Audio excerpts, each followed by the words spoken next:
Hello everyone, this is Andy from the Pixel Pub, and I'm here to talk about the PlayStation games we picked up recently. So just like the Switch video I did recently, these are a lot of the games we got for Christmas. It's not as many games on the PlayStation, just a handful, and a big thing that we'll get to in a minute. We'll start off with the first game, which I did not get for Christmas, but I'll start with it first because if you watch my Game of the Year stuff, you know that I own this game already. Is Astrobot. It was my Game of the Year for 2024.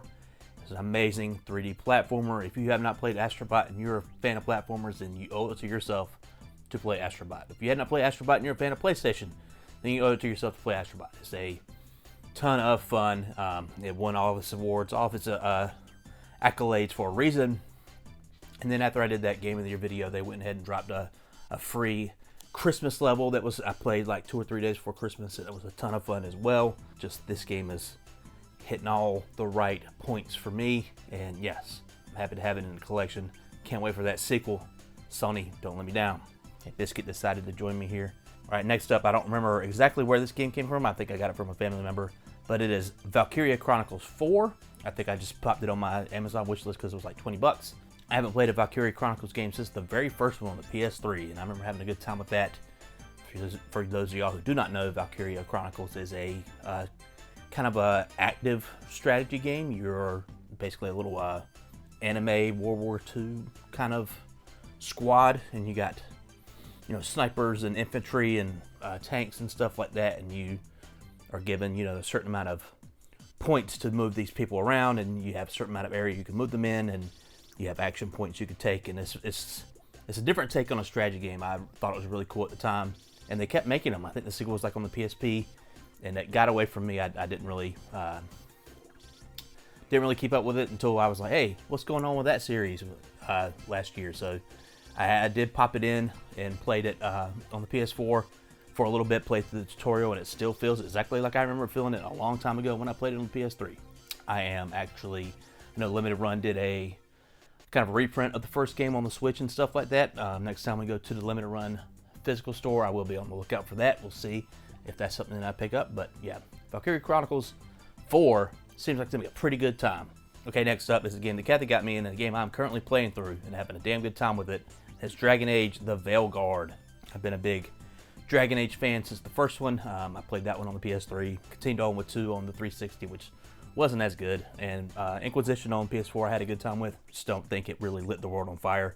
It's taken them a very, very long time, I think about 10 years for them to come out with another Dragon Age game. I think all of BioWare has just been on fire for the past, couple of years. I'm having a good time with it. I was kind of surprised of how much of BioWare stuff is in it, with like the different fun characters that you meet and kind of the missions you can go on with them. They have their own specific side quests and stuff like that. It's just, I don't know. I was surprised at how much I really enjoy it. I think this game it previewed really well for people who could play it before it came out, and then when it came out, it kind of just landed, and people were saying, yeah, it's fine, and moved on. But I'm having a damn good time with it. About, 25 hours in or something like that. I think I'm about halfway through. But I'm having a great time with it. I can't wait to see what happens in the story. Continue on with the Dragon Age: The Veilguard. All right, next up is a game that came out, around this time last year in 2024. It's something that got a lot of positive buzz around the time, but I just for some reason, never picked it up. I was just on my RPG flow all year last year. It is Prince of Persia: The Lost Crown. I love Metroidvanias. I love them a lot. This will be the game I will be playing after I play Dragon Age, before I got my little setup going up in my head. This game got a lot of buzz at the beginning of the year last year. I think Giant Bomb was their game of the year. They kind of gave it to it, despite really liking Balatro and Astrobot. They were just all on board with Prince of Persia, which is pretty cool. Ubisoft, I think I mentioned in past couple videos, seems like it's on fire. Like game industry in general seems like it's been on fire for the past couple years, but still putting out great stuff like Prince of Persia: The Lost Crown. Like I said, I love Metroidvanias, and this seems like a damn good one. I hope it's not too hard for me, and there might be some difficulty challenges in this. We'll see what happens, because I'm a big baby gamer, so we'll see what happens. I'm very excited to try Prince of Persia: The Lost Crown. All right, next up is the big thing here that's got Biscuit concerned when I picked it up. He's like, what are you doing? And he wants me to pet him so bad. But this was the big gift that Kathy got me for Christmas. I was very surprised that I got it. It was on my wish list, and it did get some very deep discounts around the holidays because I don't know how well it's selling. And that's the PSVR 2. This is the one that comes with Horizon Call of the Mountain. That's what it's called, right? Yes, Call of the Mountain. We've already hooked it up to the PlayStation, and I messed around with it a little bit. Kathy had a good time on Christmas Day playing Call of the Mountain. I think she was drunk at the time. I don't think she remembers much of it. I do. And I went back and restarted that game, and I played through it my own damn self, or played through the opening parts, and this seems like a well-made piece of machinery. I'm going down here because the actual headset's down here. I don't have it in the box. But yeah, what a cool thing. But I mostly got it so I can do this. I got the PlayStation VR PC adapter, and just today I'm waiting for a cable that I need, because this is not all you need. You need extra stuff to actually hook it up to your PC. You need a DisplayPort cable, and you need your PC. You should be able to use Bluetooth to actually be able to hook up the controllers and everything.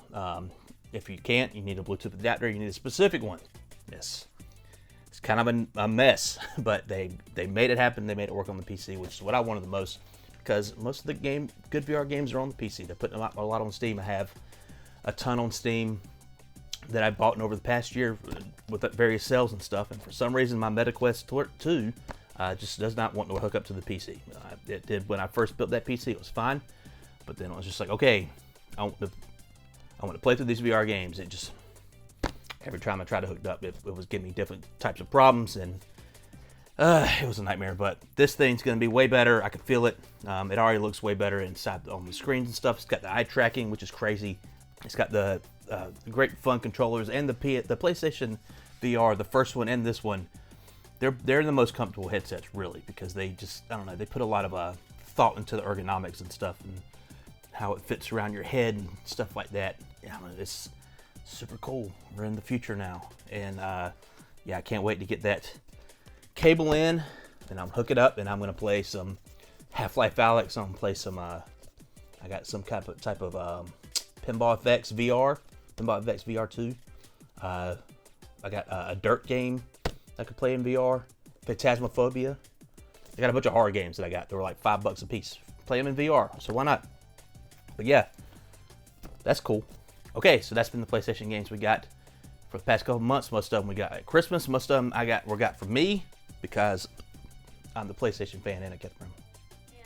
Yes, and we're gonna give that PSVR a try on the PC here soon. I'll report back. Maybe do some streams. I've started doing streaming again. I got some new equipment for that to mess around with, and I've had a lot of fun getting it all set back up. You know, fun. Sometimes things just don't work, and it's annoying. But yeah, you can follow me on at /Strife. That's /Strife, all one word. Instead of an I at the end, you have a Y. I usually comment on these videos with my YouTube name. It's the same name as Twitch. I'll put it in the comments, or I'll put it in the, what am I looking for? I'll put it in the description. That's what I'll do. Yeah, but I've been Andy from the Pixel Pub. Please like and subscribe, all that stuff. Peace out.